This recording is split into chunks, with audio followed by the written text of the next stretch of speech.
யோவேல் 2ஆம் அதிகாரம் 31ஆம் வசனம். யோவேல் தீர்க்கதரிசி தன்னுடைய புஸ்தகத்திலே எழுதியிருக்கிறார், கர்த்தருடைய பெரிதும் பயங்கரமுமான நாள் வரும் முன்னே சூரியன் இருளாகவும் சந்திரன் இரத்தமாகவும் மாறும் என்று. முதலாவதாக இதில் நாம் அறிந்து கொள்ள வேண்டிய காரியம் என்னவென்றால், வேதத்திலே எந்த இடத்திலெல்லாம் கர்த்தருடைய நாள் என்ற வார்த்தை பயன்படுத்தப்படுகிறதோ, எந்த இடத்திலெல்லாம் கர்த்தருடைய நாள் என்கிற வார்த்தை பயன்படுத்தப்படுகிறதோ, ஆங்கிலத்தில் சொல்ல வேண்டும் என்றால் டே ஆஃப் தி லார்ட், கர்த்தருடைய நாள் என்றால் அது பகிரங்க வருகையை குறிக்கிற நாள் என்பதை முதலாவதாக நாம் நம்முடைய இருதயங்களில் அழுத்தம் திருத்தமாக பதிந்து வைத்துக் கொள்ள வேண்டும். ஏனெனில் இன்றைய நாட்களிலே சபையோர் மத்தியிலே ரகசிய வருகையை பற்றி மற்றும் பகிரங்க வருகைக்கும் இடையிலான வித்தியாசங்களை அறிந்து கொள்ள முடியாதபடிக்கு குழப்பங்கள் நீடித்து வருகின்றன.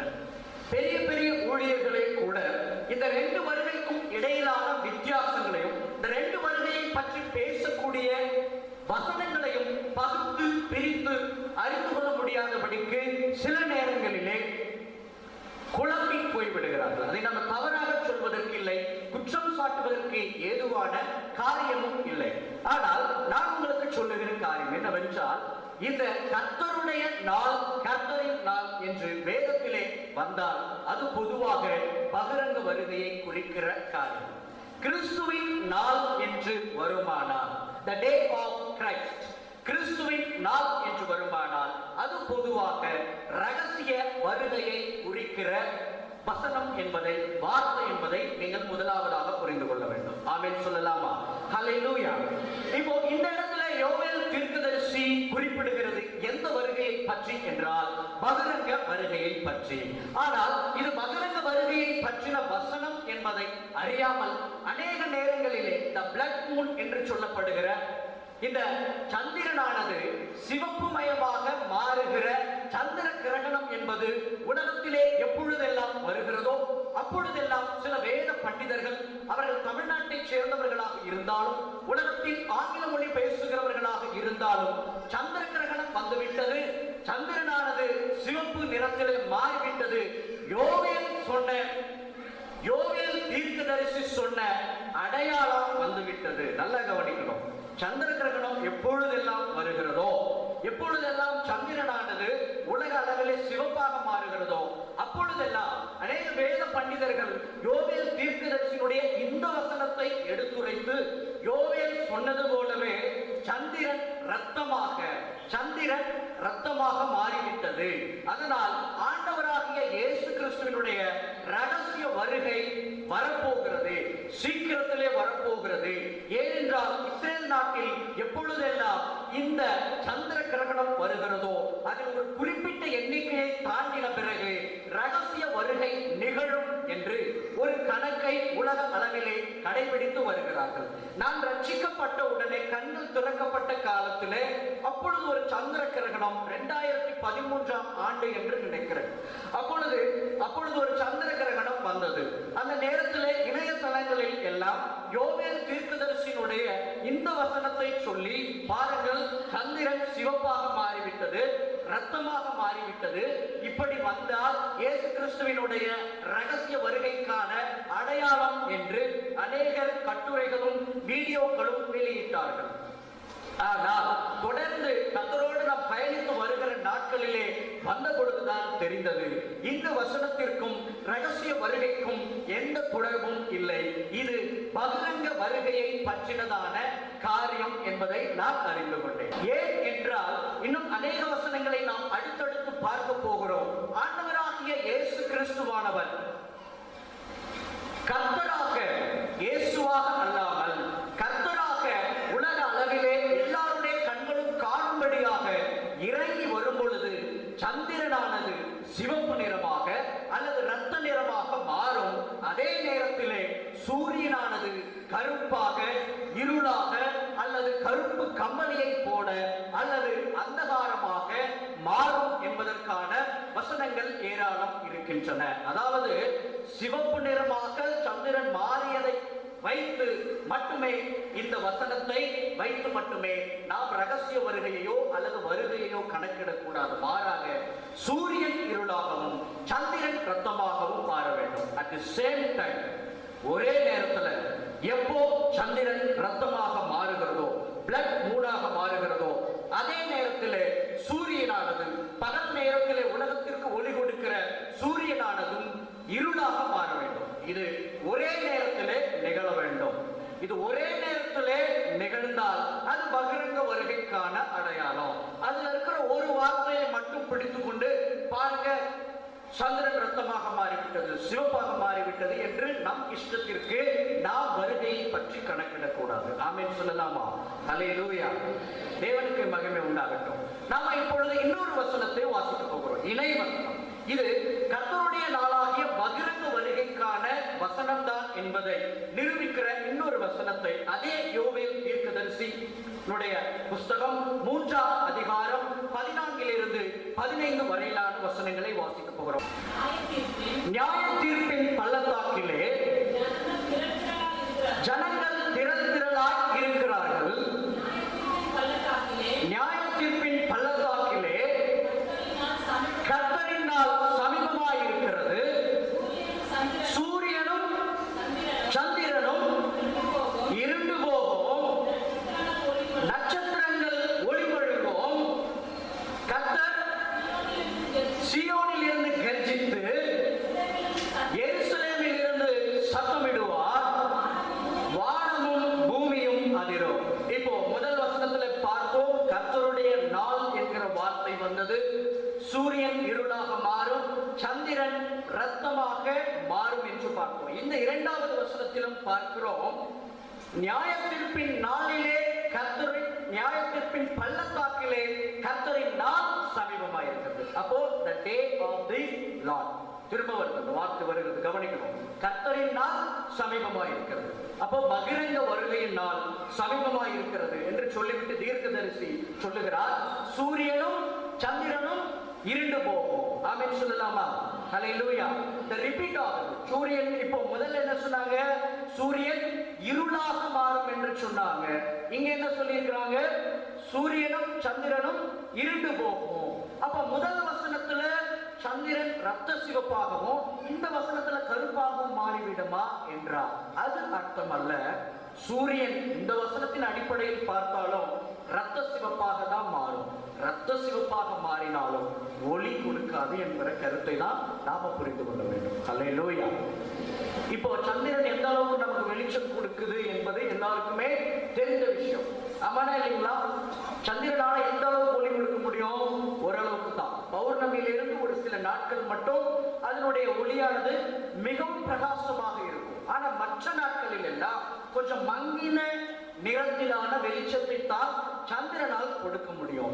இப்போ வசனத்தின்படி சந்திரனானது ரத்த சிவப்பாக, நல்லா கவனிக்கணும். இப்ப நீங்க பார்க்கிற சந்திர கிரகணத்தில் போது வருகிற சிவப்பெல்லாம் சிவப்பே கிடையாது. நல்லா தெரிஞ்சுக்கணும். சந்திர கிரகணம் வந்துருச்சு, சந்திரன் சிவப்பா மாறிடுச்சு, ரத்த சிவப்பா மாறி, இது ரத்த சிவப்பு அல்ல. ஆமென். இது ரத்த சிவப்பா. இப்ப நம்ம சில நேரங்கள்ல சந்திரனை சிவப்பா பார்க்கிறோமே, அது ரத்த சிவப்பா? அது ரத்த சிவப்பு கிடையாது, சிவப்பு அல்லது இளம் சிவப்பு என்று சொல்லலாம். ஆனால் ஆண்டவருடைய பகிரங்க வருகைக்கு முன்னால் இந்த இதே சந்திரன் ரத்த சிவப்பாக, அதாவது பிளட் மூன் என்று சொல்லுகிறாங்க, அப்படி மாறி போகும்.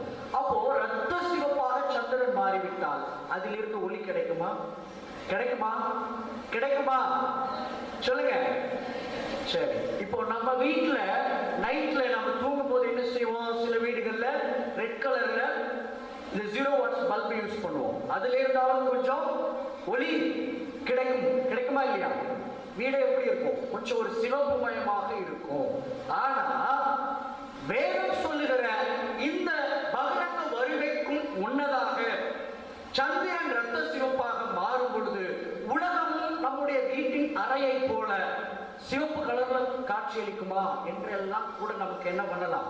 சந்தேகம் எழலாம். ஆனா அப்படி அல்ல. இந்த அறையில் கிடைக்கிற 0 வாட் பல்புல கிடைக்கிற சிவப்பு நிற வெளிச்சம் கூட பகிரங்க வருகைக்கு முன்னால் சந்திரன் ரத்த சிவப்பாக மாறும் பொழுது உலகத்திற்கு கிடைக்காது. அர்த்தம் என்னன்னா, பகல்ல சூரியன் மூலம் கிடைக்கிற வெளிச்சமும் கிடைக்காது, இரவிலே சந்திரன் மூலமாக உலகத்திற்கு கிடைக்க வேண்டிய வெளிச்சமும் கிடைக்காது. ஆமென். அப்ப இப்ப உலகம் எப்படி இருக்கும்? எப்படி இருக்கும்? பகலாக இருந்தாலும் சரிதான், ராத்திரியாக இருந்தாலும் சரிதான், உலகம் எப்பொழுதும் இரவை போலவே காட்சி. இதுதான் ஆண்டவருடைய பகிரங்க வருகைக்கு முன்னால் இருக்கிற பிரதானமான அடையாளம். இப்போ இதை எப்படி ரகசிய வருகையோடு ஒப்பிட்டு பார்க்க வேண்டும் என்றால், ரகசிய வருகைக்கு முன்னால் இப்படிப்பட்ட எந்த அடையாளங்களும் தோன்றும். ஏசாயா 13ஆம் அதிகாரத்தினுடைய 9 to 10 வரையிலான வசனங்கள். இதோ தேசத்தை பாழாக்கி அதன் பாவிகளை அதிலிருந்து அழிப்பதற்காக கர்த்தருடைய நாள் கடூரமும் மூர்க்கமும் உக்கிர கோபமுமாய் வருகிறது. வானத்தின் நட்சத்திரங்களும் ராசிகளும் ஒளி கொடாதிருக்கும்.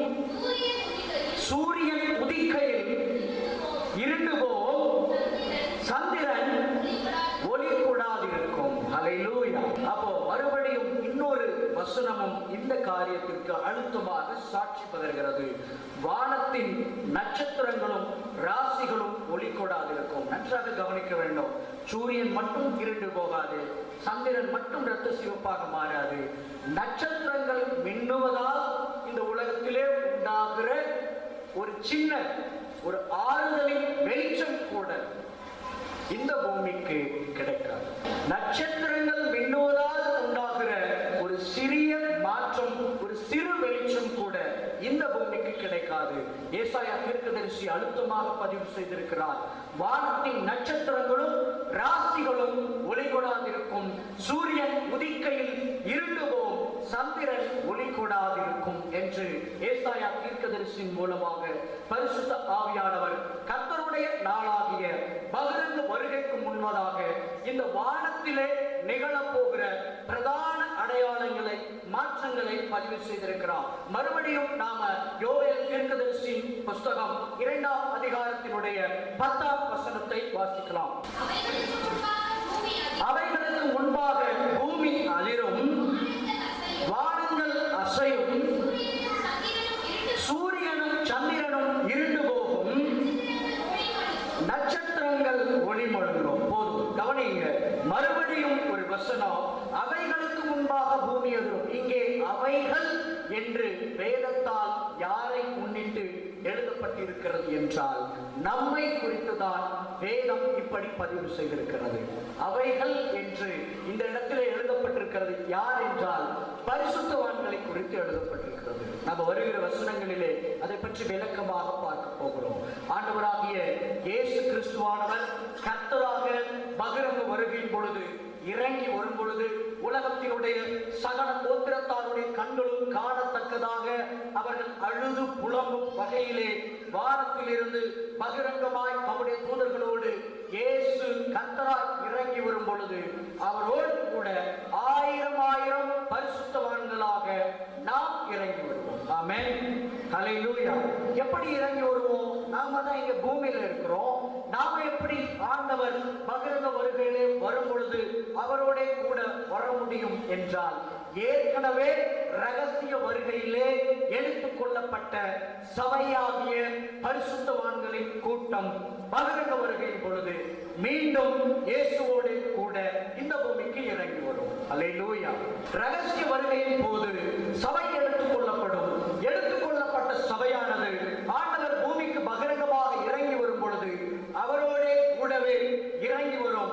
நாம் புறப்பட்டு இந்த பூமிக்கு வரும் பொழுது நமக்கு முன்பாக பூமி அதிரும், வானம் அதிரும்.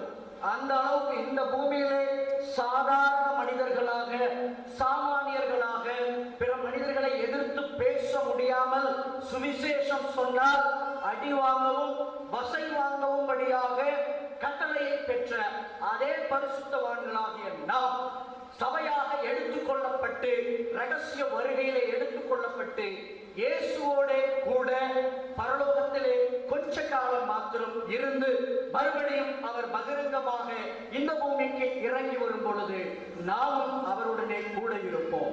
வசனத்தின்படி நான் சொல்வது சரி. ஏனெனில் மேகங்கள் மேல் ஆகாயத்தில் எடுத்துக் கொள்ளப்பட்டு இவ்விதமாய் கர்த்தருடனே கூட இருப்போம் என்று ரகசிய வருகையை குறித்த வசனம் பதிவு செய்திருக்கிறது. மேகங்கள் மேல் ஆகாயத்திலே இயேசுவின் ரகசிய வருகையின் பொழுது எடுத்துக் கொள்ளப்படுகிற பரிசுத்தவான்கள் அதற்கு பிறகு தங்களுடைய நித்திய காலத்தில் எங்கும் இயேசுவை விட்டு பிரிய மாட்டார்கள்.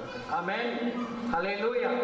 எப்போ நீங்க ரகசிய வருகையிலே இயேசுவோட கூட எடுத்துக் கொள்ளப்படுகிறீங்களோ அதற்கு பிறகு மணவாளனாகிய இயேசுவுக்கும் மணவாட்டியாகிய பரிசுத்தவான்களின் சபை கூட்டத்திற்கும் இடைவெளி என்பது இல்லை, பிரிவு என்பது இல்லை.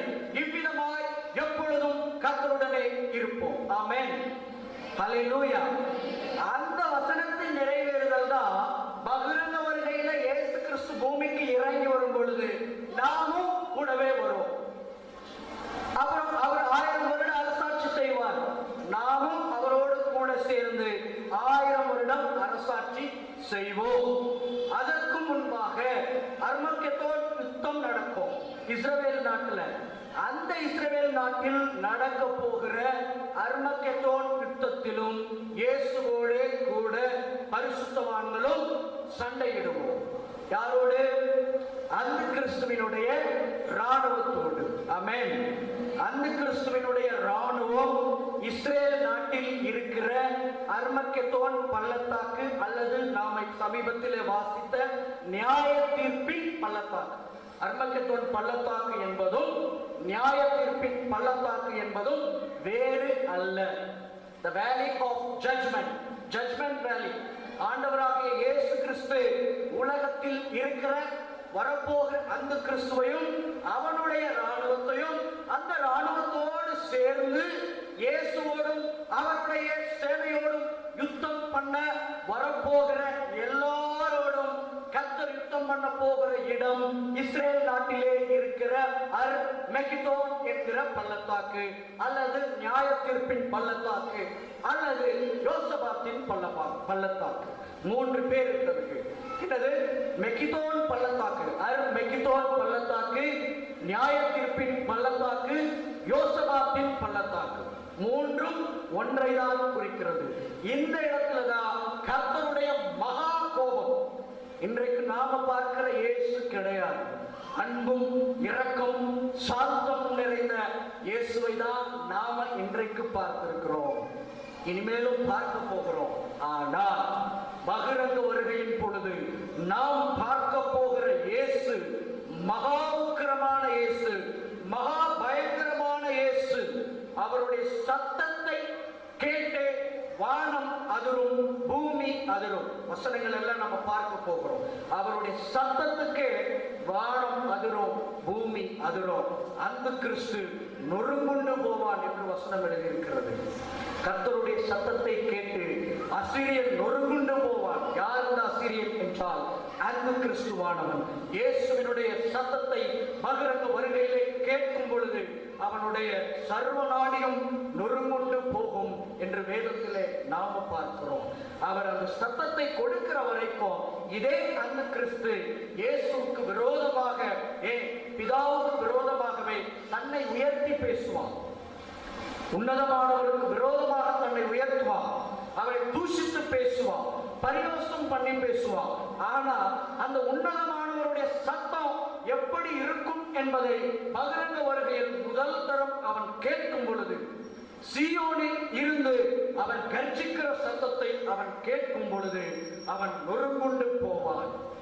அப்படிப்பட்ட ஒரு பயங்கரமான இயேசு பகிரங்க வருகையிலே வருவாரு. அவர் மட்டும் அல்ல, அவரோடு கூட வரப்போகிற பரிசுத்தவான்களாகிய நாமும் பயங்கரமானவர்களாக இருப்போம். ஹல்லேலூயா. இன்னைக்கு நம்மளுடைய உருவத்தை பார்த்து, நானா எனக்கு வயதாகிடுச்சு, என் உடல் தளர்ந்து போயிருக்கு, எனக்கு பலவீனம், படுத்தா எழுந்திருக்க முடியாது பிரதர், நானா அப்படின்னா இந்த சரீரத்தோடு அல்ல, மகிமையின் சரீரத்தோடு, ஆவியின் சரீரத்தோடு, ரகசிய வருகையிலே மறுரூபம் ஆக்கப்பட்டு புதிய மேனியோடு புறப்பட்டு போன புதிய சரீரத்தோடு, ஏன் இன்னும் அழுத்தமாக சொல்ல வேண்டும் என்றால், இயேசுவை போன்ற சரீரத்தோடு நாம் அவரோடு கூட பூமிக்கு இறங்கி வருவோம். நாம் வரும் பொழுது நமக்கு முன்பாக பூமி அதிரும், வானங்கள் அசையும். யோவேல் 2ஆம் அதிகாரத்தினுடைய 10வது வசனம். அவைகளுக்கு முன்பாக பூமி அதிரும், வானங்கள் அசையும், சூரியனும் சந்திரனும் இருண்டு போகும், நட்சத்திரங்கள் ஒளி மழுங்கும். இப்போ ஆண்டவருடைய பகிரங்க வருகைக்கு முன்பாக இந்த காரியங்கள் எல்லாம் நிகழும் என்று நாம் பார்க்கிறோமே. இந்த காரியங்கள் எல்லாம் நாம் வரும்போது நமக்கு முன்பாகவும் நிகழ்கிற காரியங்கள் என்பதை நீங்கள் புரிந்து கொள்ள வேண்டும். அல்லேலூயா. இயேசு வரும்போது மட்டுமே இந்த காரியங்கள் நிகழல, இயேசுவோட கூட அவருடைய சேனையாகிய நாம் புறப்பட்டு வருகிறதினாலும் இந்த சந்திரன் இருண்டு போகும், சூரியன் இருண்டு போகும், வானம் அசையும், பூமி அதிரும். அல்லேலூயா. அப்படிப்பட்ட ஒரு புதிய சேனையாக, எழுச்சி நிறைந்த சேனையாக, அந்த கிறிஸ்துவனுடைய இராணுவத்தையும் அவனோட கூட அர்மகெதோன் என்கிற இடத்திலே ஒருங்கிணைந்து இயேசுவுக்கு விரோதமாக யுத்தம் பண்ண வந்திருக்கிற எல்லாருக்கும் விரோதமாக நாம் யுத்தம் பண்ணுவோம். ஆமென். ஹல்லேலூயா. உடல் ரீதியான கட்டமைப்பை கர்த்தர் நம்மிடத்தில் ஒருபோதும் எதிர்பார்ப்பதில்லை. கர்த்தர் நம்மிடத்தில் எதிர்பார்ப்பது ஆவிக்குரிய கட்டுமானத்தை, ஆவிக்குரிய கட்டமைப்பை, ஆவிக்குரிய பலத்தை தான் கர்த்தர் நம்மிடத்தில் எதிர்பார்க்கிறார். ஆமென் சொல்லலாமா? ஜனத்தினால் அல்ல, கிருபையினாலே இருதயம் திறப்படுகிறது. நல்லது. போஜனத்தினால் முயற்சி செய்தவர்கள் பலனடையவில்லையே. உடற்பயிற்சி செய்கிறவங்க, ஜிம்முக்கு போகிறவர்கள் என்ன செய்வாங்க? போஜனத்தினால் தான் முயற்சி செய்வாங்க. தசைகளை பெரிதாக்க வேண்டும், உடம்பை கட்டமைக்க வேண்டும், தோள்பட்டையை இப்படி ஆக்க வேண்டும், புஜபலத்தை இப்படி ஆக்க வேண்டும் என்றெல்லாம் உடல் சார்ந்த, உணவு சார்ந்த முயற்சிகளில் ஈடுபடுவார்கள். இப்படியெல்லாம் முயற்சி செய்து அர்மகெதோன் யுத்தத்திற்கு போக முடியாது. நீங்க ஆவிக்குரிய நிலையிலே ஆயத்தமாய் இருக்கிறவர்கள் ஆண்டவராகிய இயேசு கிறிஸ்துவின் ரகசிய வருகையிலே எடுத்துக் கொள்ளப்படுவார்கள். அப்படி எடுத்துக் கொள்ளப்படுகிறவர்கள் யாரோ அவர்கள் எல்லாம் அர்மகெதோன் யுத்தத்திற்காக பகிரங்க வருகையிலே பூமிக்கு இறங்கி வருவார்கள். அவர்கள் எல்லாம் 1000 வருட அரசாட்சி செய்வார்கள். அது மட்டும் அல்ல, அவர்கள் எல்லாம் புதிய வானத்திலும் புதிய பூமியிலும் கூட வைக்கப்படுவார்கள். இதை நம்ம தெளிவாக உணர்ந்து கொள்ள வேண்டும். இப்போ நம்ம இன்னொரு வசனத்தை வாசிக்க போகிறோம். பிரசங்கி 12ஆம் அதிகாரம் 1 to 2 வரையிலான வசனங்கள். உன் வாலிப பிராயத்திலே உன் சிருஷ்டிகரை நினை, தீங்கு நாட்கள் வராததற்கு முன்னும். தீங்கு நாட்கள் என்பது கடைசி நாட்களிலே மிகுந்த உபத்திரவ காலமாகிய அந்த கிறிஸ்துவின் காலத்திலே பகிரங்க வருகைக்கு முன்னதாக உலகம் சந்திக்க போகிற நாட்களுக்கு பெயர்தான் தீங்கு நாட்கள். இந்த தீங்கு நாட்கள் வருவதற்கு முன்பாக நீ உன் சிருஷ்டிகரை உன் வாலிப பருவத்திலேயே நினைத்து விடு. அது மட்டுமல்ல, சூரியனும் வெளிச்சமும் சந்திரனும் நட்சத்திரங்களும் அந்தகாரம் படாததற்கு முன்னும். அந்தகாரம் என்பது கும் இருட்டு, இருட்டுக்கெல்லாம் மேலான இருட்டு.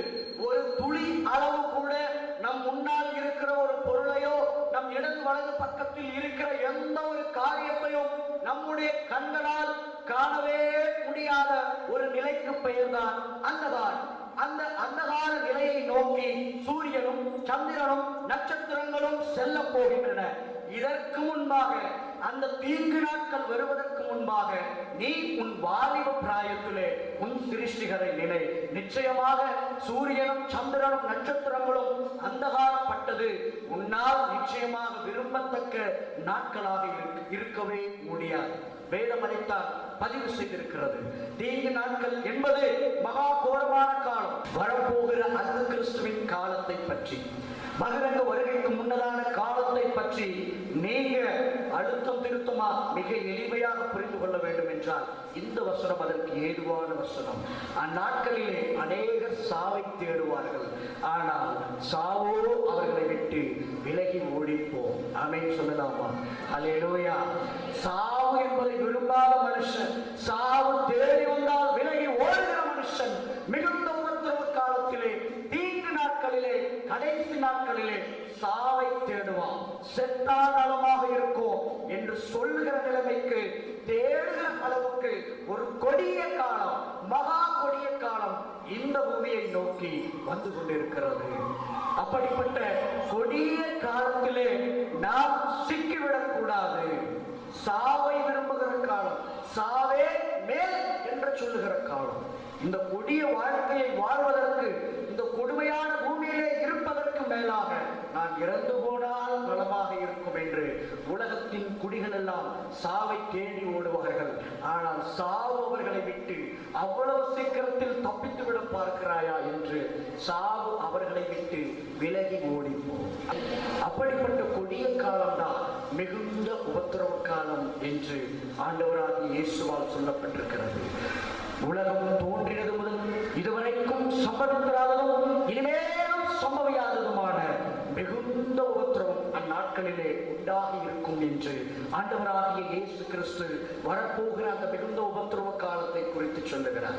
உலகம் தோன்றின காலம் முதல் இப்படிப்பட்ட ஒரு கொடுமையான காலம் வந்ததே இல்லை, இனிமேலும் எப்பொழுதும் வரப்போகிறதும் இல்லை. நாம் எல்லாம் எமர்ஜென்சிக்கே கதறி துடித்த மனுஷர்கள். இங்க இருக்கிற ஒரு 40-50 வயதை தாண்டினவர்களுக்கு தெரியும். 70களிலே இந்திரா காந்தி அம்மையாரால் கொண்டு வரப்பட்ட எமர்ஜென்சி நெருக்கடி நிலை பிரகடனம் என்கிற சட்டத்தின் பொழுது ஒட்டுமொத்த இந்தியாவும் கதறியது. அந்த நெருக்கடி நிலையே தாங்க முடியாத நம்மால் ஹிட்லரின் கொடுமைகளுக்கே உலகம் அழுது என்றால், வரப்போகிற அந்த கிறிஸ்துவின் ஆட்சி மிகுந்த உபத்திரவ காலம் என்பது கொடிய காலம். சரி, அந்த கொடிய காலத்தை குறித்து ஏன் எங்களுக்கு சொல்லுகிறீங்க என்றால், அந்த கொடிய காலத்திலே நீங்க சிக்கிக் கொள்ளாதபடிக்கு பகிரங்க வருகையில ஆண்டவரை நாங்கள் பார்க்க வேண்டும் என்று நீங்க ஆசைப்படாதீங்க. ரகசிய வருகையிலேயே நீங்க எடுத்துக்கொள்ளப்பட்டால் உங்களுக்கு நலமாக இருக்கும். ஆமென், அல்லேலூயா. இப்படி படித்து படித்து பகிரங்க வருகையை பற்றின காரியத்தை சொல்லுவது எதற்காகவென்றால், நாலேஜை பெற்றுக் கொள்வதற்காக அல்ல. நீங்க பகிரங்க வருகையை பார்க்க வேண்டிய அவசியம் இல்லை. நீங்க விரும்பினால் ரகசிய வருகையிலேயே எடுத்துக்கொள்ளப்பட்டு இந்த கொடிய காலத்திற்கு தப்பித்துக் கொள்ளலாம் என்பதற்காகத்தான் இந்த வசனங்கள் எல்லாம் உங்களுக்கு போதனையாக எழுதப்பட்டிருக்கிறது. ஆமென், அல்லேலூயா. இப்படிப்பட்ட கொடுமையான காலங்கள் வருகிறது என்று ஏன் ஆண்டவர் தம்முடைய ஊழியர்களை கொண்டு இந்த கடைசி நாட்களிலே பிரசங்கிக்கிறார்? இனி வரும் நாட்களிலே இன்னும் இன்னும் ஆழமான காரியங்கள் எல்லாம் வெளிப்படுத்த போகிறார் என்றால், சபைக்கென்றே நியமிக்கப்பட்ட வருகை ஒன்று உண்டு. உலகத்துக்குத்தான் பகிரங்க வருகை. நல்ல கவனிக்கணும், உலகத்துக்குத்தான் பகிரங்க வருகை. சபைக்கு ரகசிய வருகை என்று ஒன்று உண்டு. சபைக்கென்று விசேஷித்த விதமாக தேவன் தெரிந்து கொண்ட வருகை அது. அந்த வருகையிலேயே நீ எடுத்துக் கொள்ளப்பட வாஞ்சையை கொள்ள வேண்டும், அதற்காக ஆயத்தமாக வேண்டும், அதற்காக அனுதினமும் நித்தம் நித்தம் நீங்க ஆயத்தமாகி தயாராகி ஜாக்கிரதையோடும் எச்சரிக்கையோடும் ஜெபத்தோடும் உபவாசத்தோடும் பயத்தோடும் நடுக்கத்தோடும் நீதியோடும் நற்கிரியைகளோடும் தயாராக இருக்க வேண்டும் என்பதற்காகத்தான் பகிரங்க வருகையை பற்றின வசனங்களை எல்லாம் கர்த்தர் வேதத்தில் வைத்திருக்கிறார். நன்றாக புரிந்து கொள்ள வேண்டும். இந்த வசனங்களை கொண்டு போய் நாம் வேறுபல சகோதரர்களுக்கு போதிக்கவில்லை. பிரதான நோக்கம், என் மந்தை என் ஆடுகள் இந்த வசனங்களை கேட்டு எச்சரிக்கை அடைந்து என்னுடைய ரகசிய வருகைக்கு ஆயத்தமாக வேண்டும். இந்த ரகசிய வருகையிலே எடுத்துக்கொள்ளப்படுகிற மனுஷனுக்கு இப்படிப்பட்ட கேடான காலம் இல்லை.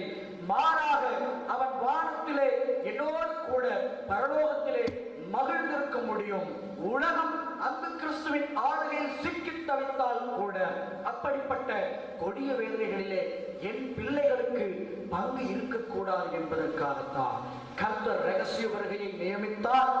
அந்த ரகசிய வருகைக்கு ஆயத்தமாக வேண்டும் என்பதற்காக பகிரங்க வருகையை பற்றின காரியங்களையும் நியமித்தார். இப்பொழுது நாம் இன்னொரு வசனம் வாசிக்க போகிறோம். ஆமோஸ் தீர்க்கதரிசியின் புஸ்தகம் 5ஆம் அதிகாரம் 18 to 20 வரையிலான வசனங்கள்.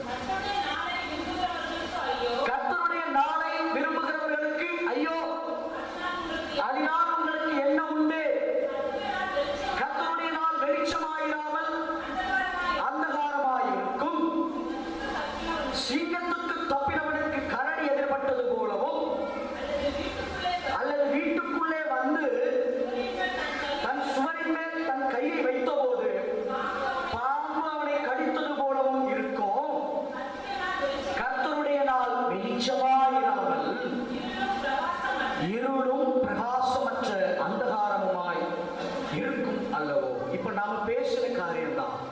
யாராவது நாங்க ரகசிய வருகையில வரல, நாங்க பகிரங்க வருகையில தான் எங்க இயேசுவை பார்க்கணும். வேதத்தில் எழுதியிருக்கு, அவர் தம்முடைய பிரதான தூதர்களோடும் தேவக்காலத்தோடும் 1000 பரிசுத்தவான்களோடும் கூட உலகத்தினுடைய கண்கள் எல்லாம் காண இறங்கி வருவாராமே.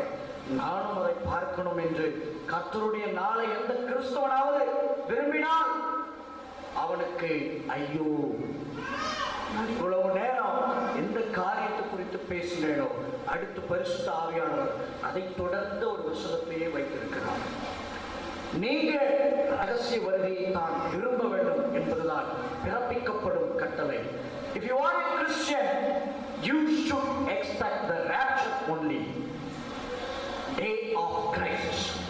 கிறிஸ்துவன் என்றால் அதை கிறிஸ்துவின் நாளை தான் எதிர்பார்க்க வேண்டுமே ஒழிய பகிரங்க வருகையின் நாளை எதிர்பார்க்க கூடாது.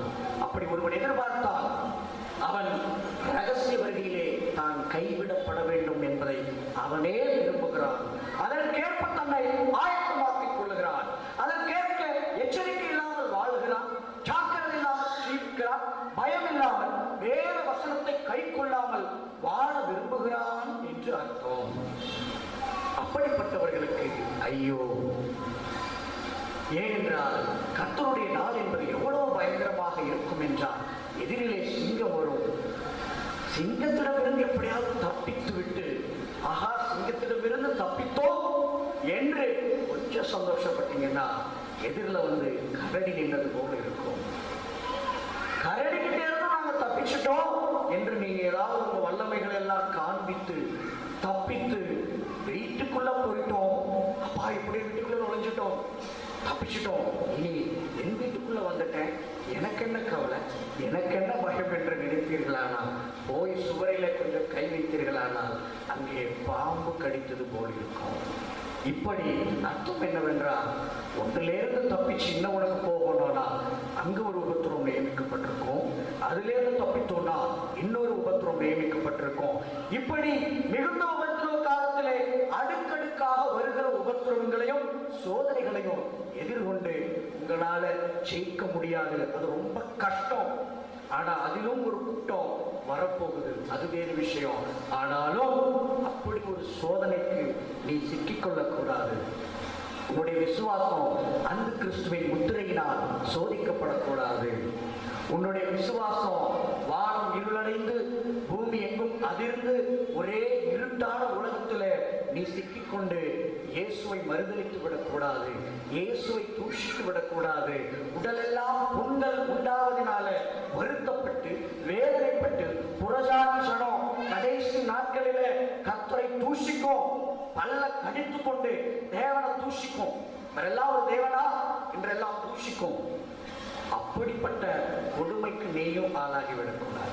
உனக்கும் அந்த கொடிய புண்கள் வந்து வெயிலின் தாக்கம் தாங்க முடியாமல் சுட்டி எரிக்கிற வெயிலினாலே உடலெல்லாம் புண்கள் வந்து நீயும் வேதனைப்பட்டு தேவனை தூஷித்து விடக்கூடாது. அப்படிப்பட்ட அடுத்தடுத்த சோதனைகள் உபத்திரவங்கள் மிகுந்த உபத்திரவ காலம் எங்கும் குறைந்தபட்சம் 3.5 வருஷம், அதிகபட்சம் 7 வருஷம்.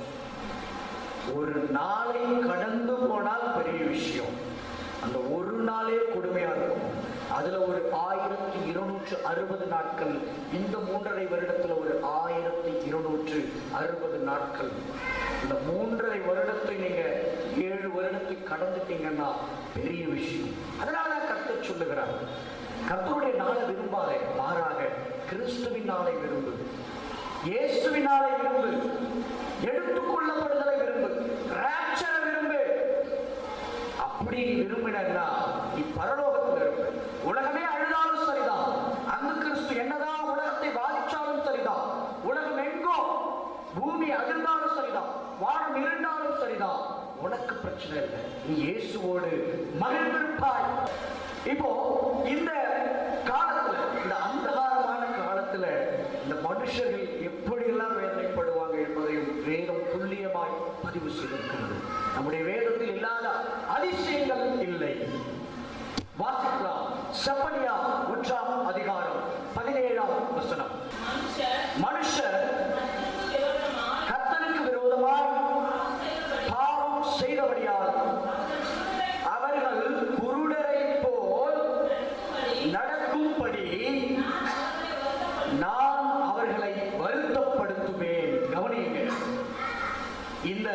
உலகமெங்கும் சூரியன் இருண்டு போனதினாலும் சந்திரன் இருண்டு போனதினாலும் உலகமெங்கும் அந்தகாரம் சூழ்ந்திருக்கிறபடினாலே அந்த நாட்களிலே உலகத்திலே வாழ போகிற மனுஷர்கள் என்ன செய்வாங்கன்னா கண்கள் இருந்தும் குருடர்களாய் இருப்பாங்க.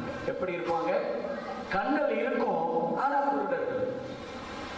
கண்கள் இல்லாதவனுக்கு உலகமே இருக்குதான். ஆனா நீ மிகுந்த உபத்திரவ காலத்துல சிக்கினேன்னா உனக்கு கண்கள் இருந்தாலும் இருட்டுதான். வேதம் துல்லியமாய் பதிவு செய்திருக்கிறது. மனுஷர் கர்த்தருக்கு விரோதமாய் பாவம் செய்தபடியால் குருடரை போல் நடக்கும்படி நான் அவர்களை வருத்தப்படுத்துவேன். அப்ப குருடன் எப்படி நடப்பான்? தடவி தடவி நடப்பான். எதிரில் பள்ளம் இருக்கா, மேடு இருக்கா, யார் நிற்கிறாங்களோ என்னவோ என்று சொல்லி அவன் தடவி தடவி நகர்ந்து நகர்ந்து இம்மி இம்மி அளவாக நடந்து போவான். அப்போ கடைசி நாட்களிலே பகிரங்க வருகைக்கு முன்னால் இருக்க போகிற மிகுந்த உபத்திரவ காலத்திலே எவனேனும் இயேசுவினுடைய ரகசிய வருகையிலே எடுத்துக் கொள்ளப்படாமல் சிக்கிக் கொண்டான், ஆனால் அவன் இப்படிப்பட்ட கொடுமைகள் எல்லாம் சந்திக்க வேண்டும். நன்றாக கவனிக்கணும். இஸ்ரேல் மக்கள் ரட்சிக்கப்பட போகிற, எழுப்புதல் அடைய போகிற காலம் இந்த கடைசி 3.5 வருடங்கள் தான். அப்போ அவங்க இந்த அந்த காலத்தில் சிக்கிக்கொள்ள மாட்டாங்களா என்றால் வேதம் பதிவு செய்திருக்கிறது. ஏசாயா 60ஆம் அதிகாரம் 1 to 2 வரையிலான வசனங்கள். எழும்பி பிரகாசி, உன் ஒளி வந்தது, கர்த்தருடைய மகிமை உன்மேல் உதித்தது. இதோ இருள் பூமியையும் காரிருள் ஜனங்களையும் மூடும், ஆனாலும் உன்மேல் கர்த்தர் உதிப்பார், அவருடைய மகிமை உன்மேல் காணப்படும். இந்த எழும்பி பிரகாசி உன் ஒளி வந்ததுனாலே நம்ம எல்லாருக்கும் இந்த வசனத்தை எங்கதான் எடுத்துக்கொள்வோம்? நம்முடைய பர்சனல் லைஃப் தான் எடுத்துக்கொள்வோம். நான் இந்த இறுதிக்கால ஆராய்ச்சிகளிலே தேவனுடைய கிருபையினாலே ஆவியானவருடைய துணையோடு கடந்து போகிற காலத்தில் எல்லாம் பார்த்த பொழுது அநேக வசனங்கள் இஸ்ரவேலர்களுடைய கடைசி நாட்களுக்கென்று கர்த்தர் தீர்க்க தரிசனமாய் சொன்ன அநேக வசனங்களை எல்லாம் எடுத்து சபையானது தனக்காய் பயன்படுத்திக் கொண்டிருக்கிறது. தவறில்லை. ஏனென்றால் தேவன் பரிசுத்த ஆவியானவர் எந்த வசனத்தை எடுத்து யாருக்கும் எந்த சூழ்நிலையிலும் வேண்டுமானால் கொடுக்க முடியும். ஆனாலும் அந்த வசனம் உண்மையிலே எந்த சூழ்நிலைக்காக எந்த காரியத்தை குறித்து உண்மையிலே எழுதப்பட்டது என்பதை சபை அறிந்திருக்க வேண்டும். இந்த வசனம் எழும்பி பிரகாசி முன் ஒளி வந்தது, கர்த்தருடைய மகிமை உண்மையில் உதித்ததுன்னா அது உங்களுக்காக சொல்லப்பட்டது அல்ல. அது இஸ்ரவேல் சபைக்கு கடைசி நாட்களிலே கர்த்தருடைய கிருபையினாலே ரட்சிக்கப்பட போகிற இஸ்ரவேலின் சபைக்காக பிரதானமாக சொல்லப்பட்ட ஏசாயாவின் தீர்க்க தரிசனம். ஆமென், அல்லேலூயா. அப்ப ஆண்டவர் சொல்லுகிறாரு, இதோ இருள் பூமியையும் காரிருள் ஜனங்களையும் மூடும். உலகத்தை தான் இருள் மூடும், உலகத்தை தான் காரிருள் மூடும். ஆனா உன்மேல் கர்த்தர் உதிப்பார், அவருடைய மகிமை உன்மேல் காணப்படும். ஆமென். கடைசி நாட்களிலே யூதர்களுக்கு அந்த கிறிஸ்துவினாலே மிகப்பெரிய சோதனை காலம் வரும்போது இதே இயேசுதான் எந்த ஒலிவ மலையில் இருந்து வானத்துக்கு எழுந்தருளி போனாரோ அதே ஒலிவ மலையிலே இறங்கி தன்னுடைய ஜனத்திற்காக யுத்தம் பண்ணுவார். ஆமென் சொல்லலாமா? ஹல்லேலூயா, ஹல்லேலூயா. சகரியா 14ஆம் அதிகாரத்திலே அதை குறித்த காரியங்கள் மிக மிக தெளிவாக எழுதப்பட்டிருக்கிறது. அந்நாளிலே அவருடைய பாதங்கள் எருசலேமுக்கு எதிரே இருக்கிற ஒலிவ மலையின் மேல் நிற்கும். அப்பொழுது மகா பெரிய பள்ளத்தாக்கு உண்டாகும்படி ஒலிவ மலை தன் நடுமையத்திலே கிழக்கு மேற்காய் எதிராக பிளந்து போ. கடைசி வரிகளை வாசிங்க. என் தேவனாகிய கர்த்தர் வருவார், தேவனோட எல்லா பரிசுத்தவான்களும் வருவார்கள். ஆமென். இயேசுவோட கூட பகிரங்க வருகையின் பொழுது ஏற்கனவே எடுத்துக்கொள்ளப்பட்ட சபையானது வரும் என்று சொன்னேன். இப்போ வேதம் அழுத்தமாய் பதிவு செய்கிறது, என் தேவனாகிய கர்த்தர் வருவார். தேவனோட எல்லா பரிசுத்தவான்களும் வருவாங்க. எங்க வருவாங்க அப்படின்னா, எருசலேம் பட்டணத்திற்கு கிழக்கே இருக்கிற ஒலிவு மலையின் மேல் இயேசுவின் பாதம் வரும். பட்ட உடனே ஒலிவு மலை கிழக்கு மேற்காக எதிரெதிராக பிளந்து போகும். ஒரு பாதி வடபக்கத்தில் சாயும், மறுபாதி தென் பக்கத்தில் சாயும். அந்த கிறிஸ்துவினுடைய ஆக்கினைக்கும் வேலைகளுக்குள்ளும் சிக்கி தவிக்கிற யூதர்கள் இந்த பள்ளத்தாக்கின் வழியாக தப்பி ஓடி போவார்கள். அல்லேலூயா. சில வருடங்களுக்கு முன்பாக இன்றைக்கு சென்னை பட்டணத்திலே ஹில்டன் என்கிற நட்சத்திர விடுதி இருக்கிறது. 5 ஸ்டார் ஹோட்டல் எல்லாருக்கும் தெரியும், ஹில்டன் ஹோட்டல். இந்த ஹில்டன் குரூப் என்பது ஒரு மிகப்பெரிய குரூப். உலகமெல்லாம் இவர்களுக்கு நட்சத்திர ஹோட்டல்கள் இருக்கின்றன. இவர்கள் எருசலேம் பட்டணத்தில் இருக்கிற ஒலிவ மலையின் மேல் ஒரு 5 ஸ்டார் ஹோட்டல் அல்லது 7 ஸ்டார் ஹோட்டல் ஏதோ ஒன்றை கட்ட வேண்டும் என்று விரும்பினார்கள். ஏனென்றால் மலையின் மேல் கட்டப்படுகிற ஹோட்டல்களுக்கு, ரிசார்ட்களுக்கு இப்ப கூட நம்முடைய தமிழ்நாட்டினுடைய 19 எம்எல்ஏக்கள் அல்லது 18 எம்எல்ஏக்கள் எங்க இருக்கிறாங்க? குடகு மலையினுடைய மேல் இருக்கிற ரிசார்ட்ல. ரிசார்ட்னாலே சந்தோஷம் தான். அந்த ரிசார்ட்டு, அந்த ஹோட்டலே மலை மேலே இருந்துச்சுன்னா ரொம்ப ரொம்ப சந்தோஷம். ஆமென். உண்மையா இல்லையா? ஆமாடா இல்லையா? அப்படி இந்த நட்சத்திர ஹோட்டல் வெளிநாட்டிலிருந்து வருகிற சுற்றுலா பயணிகளை கவர்வதற்காக எருசலேம் பட்டணத்தின் ஒலிவு மலை மேல ஒரு நட்சத்திர விடுதி கட்ட பிளான் பண்ணாங்க. இப்போ ஒரு பெரிய பில்டிங் கட்டணும்னா அங்க முதல்ல என்ன செய்யணும்? மண் பரிசோதனை செய்ய வேண்டும், சாயில் டெஸ்ட் செய்யணும். இப்போ இந்த பெரிய கட்டடத்தை கட்டுவதற்கு அந்த Hilton hotel group soil test செய்தாங்க. கேம்பஸ் குருசேட் என்கிற அமைப்பு தான் இந்த டெஸ்டில் ஈடுபட்டது. முடிவில் மலைக்கு உள்ளாக மிகப்பெரிய பிளவு ஒன்று இருக்கிறது என்று கண்டுபிடித்தாங்க. அப்படிப்பட்ட மிகப்பெரிய பிளவு இருக்கிற ஒரு மலையின் மேலே ஒரு பெரிய கட்டிடத்தை கட்டினால் அந்த கட்டிடம் இடிந்து விழுந்து விடுவதற்கு சாத்தியங்கள் இருக்கின்றன என்பதை அறிந்து ஹில்டன் ஹோட்டல் கட்டுவதை நிறுத்தினார்கள். அந்த திட்டத்தை கைவிட்டார்கள்.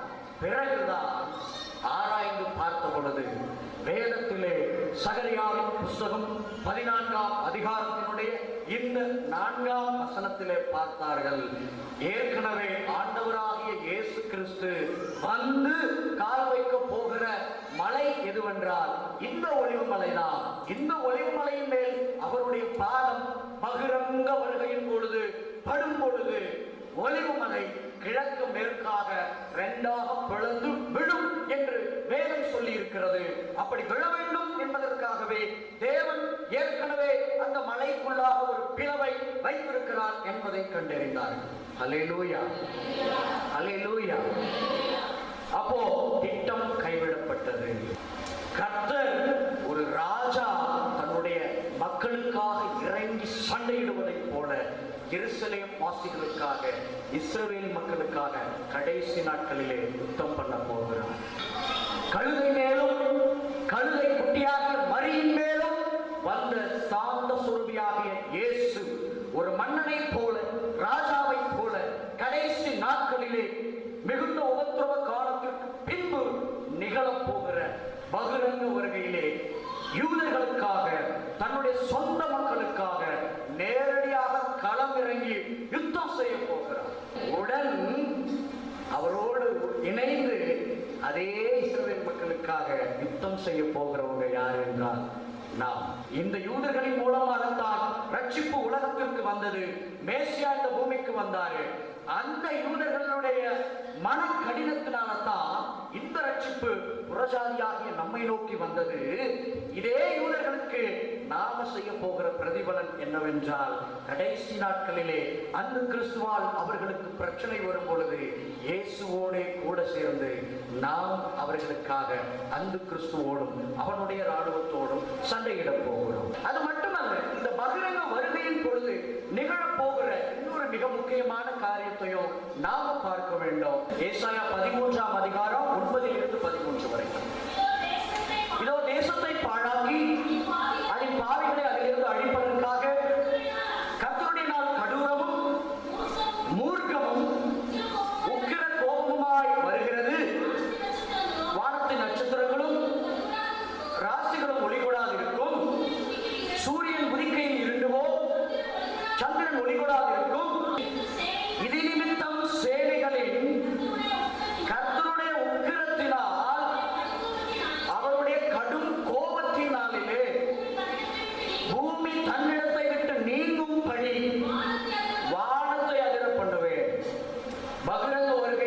நிகழப் போகிற இன்னொரு மிக முக்கியமான காரியம், சூரியன் இருளுவது, சந்திரன் இருளுவது, நட்சத்திரங்கள் ஒளிவிடாது இருப்பது உள்ளிட்ட காரியங்கள் மட்டும் அல்ல, பூமி தன்னுடைய அச்சு என்கிற ஒரு இடத்துல அதற்கென்று ஒரு டிகிரி இருக்கிறது.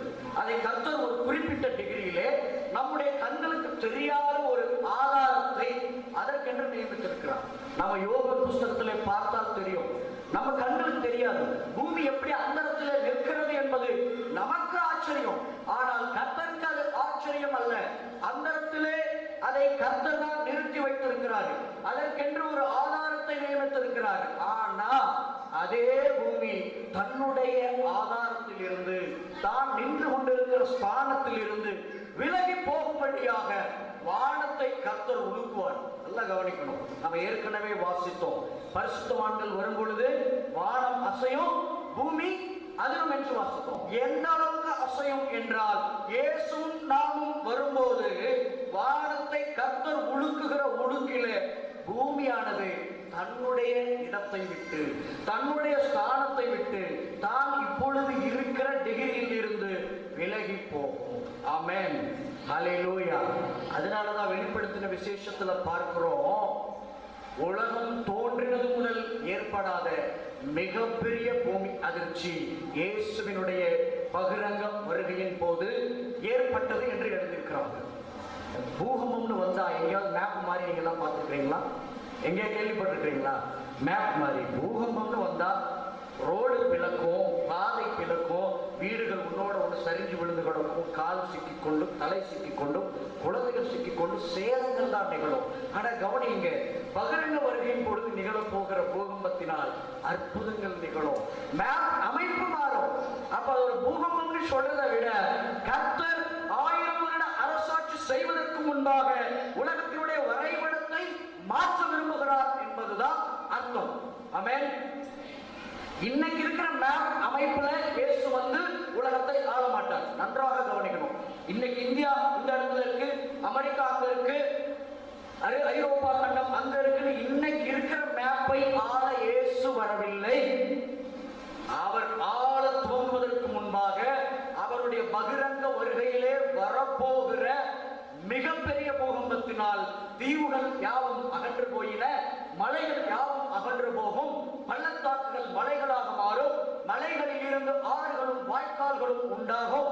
எருசலேம் பட்டணம் தன்னுடைய ஸ்தானத்தில் இருந்து உயர்த்தப்பட்டிருக்கும்.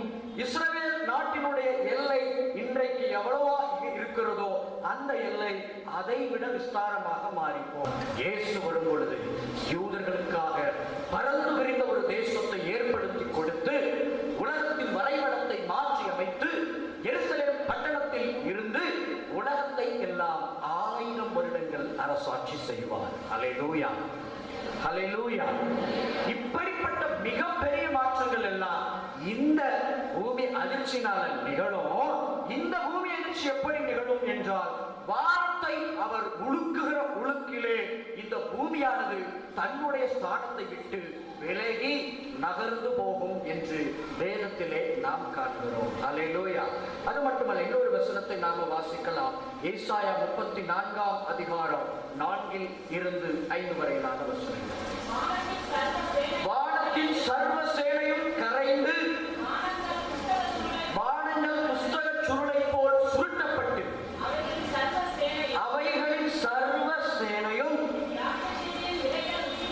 திராட்சை செடியின் இலைகள் உதிர்கிறது போலவும் அத்திமரத்தின் காய்கள் உதிர்கிறது போலவும் உதிர்ந்து விழும். வானங்களில் என் பட்டயம் வெறி கொண்டது. கர்த்தருடைய கோபம், வெறி. நீங்க வாசிக்கிற வசனங்கள் எல்லாம் ஒன்றை கவனித்துக் கொண்டு வந்தீங்கன்னா, கோபம், கடும் கோபம், வெறி, மூர்க்கம், கடூரம் என்ற கடுமையான சொற்கள் எல்லாம் பயன்படுத்தப்பட்டிருக்கிறது.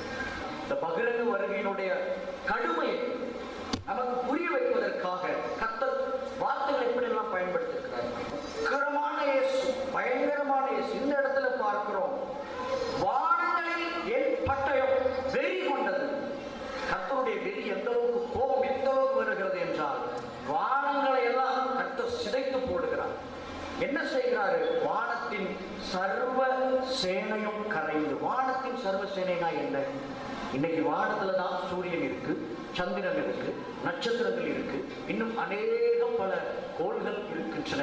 இது அல்லாமல் இன்னும் ராசிகள் என்று சொல்லப்படுகிற காரியங்களும் இருக்கின்றன. இவையெல்லாம் சர்வசேனை, வானத்தினுடைய சர்வசேனை. இந்த சர்வசேனைக்கு ராஜா யாருன்னா கிட்டத்தட்ட சூரியன், ராணி யாருன்னா சந்திரன், அவர்களுடைய படை வீரர்கள் எல்லாம் கிட்டத்தட்ட நட்சத்திரங்கள். இப்படிப்பட்ட சர்வ சேனையையும் கர்த்தர் தம்முடைய பகிரங்க வருகையின் பொழுது கரைந்து போடுவார். அது மட்டும் அல்ல, வானங்கள் புஸ்தக சுருளை போல சுருட்டப்பட்டு, உங்களுக்கு எல்லாம் தெரியும், இப்ப நாம புக்கெல்லாம் இப்படி திறந்து வச்சிருக்கிறோம். ஆனா முன்னாடி எல்லாம் எப்படி இருக்கும், ராஜா காலத்துல எல்லாம் புஸ்தக சுருள்கள். அது அப்படிதான் விரிச்சலாம். ஆண்டவருடைய இயேசு கிறிஸ்துவின் காலத்துல எல்லாம் ஏசாயாவினுடைய ஆகமத்தை அவர் எப்படி வாசிக்கிறாரு, அந்த புஸ்தக சுருளை விரித்து வாசித்து விட்டு மறுபடியும் சுருட்டி செபாலய தலைவனுடைய கைகளிலே கொடுக்கிறார். அப்படி இந்த புஸ்தக சுருளை சுருட்டுவதை போல தேவனுடைய இயேசுவினுடைய வருகையிலே வானம் சுருட்டப்படும். இப்ப நான் ஒண்ணு கேட்கிறேன், ஒரு பாயில நீங்க என்ன செய்றீங்கன்னா, இப்போ சில தானியங்கள், சில உணவுப் பொருட்களை எல்லாம் காய வைத்திருக்கிறீங்க. நல்லா கவனிக்கணும். ஒட்டி கொள்ளாத சோத்து வச்ச மாதிரியான காரியங்களை விட்டு விடுங்க. ஒட்டி கொள்ளாத தானியங்கள் இதெல்லாம் காய வைக்கிறீங்கன்னு வச்சுக்கோ. ஒரு 4 வகை தானியம் காய வச்சிருக்கீங்கன்னா, இப்ப அந்த பாயை நீங்க எதையும் நீக்காம அப்படியே சுட்டிங்கன்னா என்ன ஆகும்? என்ன ஆகும்? ஒன்னோட ஒண்ணு கண்ணா பின்னா என்ன செய்யும்?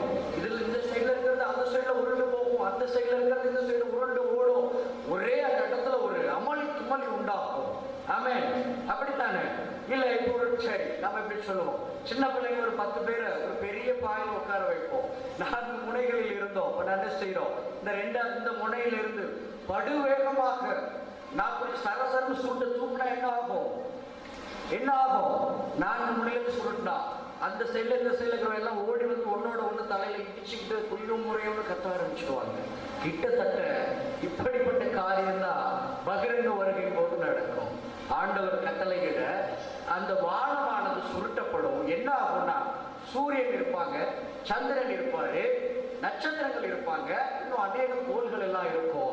கர்த்தர் வானத்தை சுருட்ட தொடங்குகிறபடியினால இவையெல்லாம் தங்களுடைய ஸ்தானத்தில் இருந்து உருண்டு விழுந்து பிறண்டு ஒன்னோட ஒன்று மோதி, அதனால உண்டாகிற சேதம் பூமியில குடியிருக்கிற மக்களுக்கு பெருத்த சேதத்தை உண்டாக்கும். ஆமென். இப்ப பேப்பர்ல அடிக்கடி வாசிக்கிறோம். என்ன வாசிக்கிறோம்? நான் முடிக்க போகிறேன்.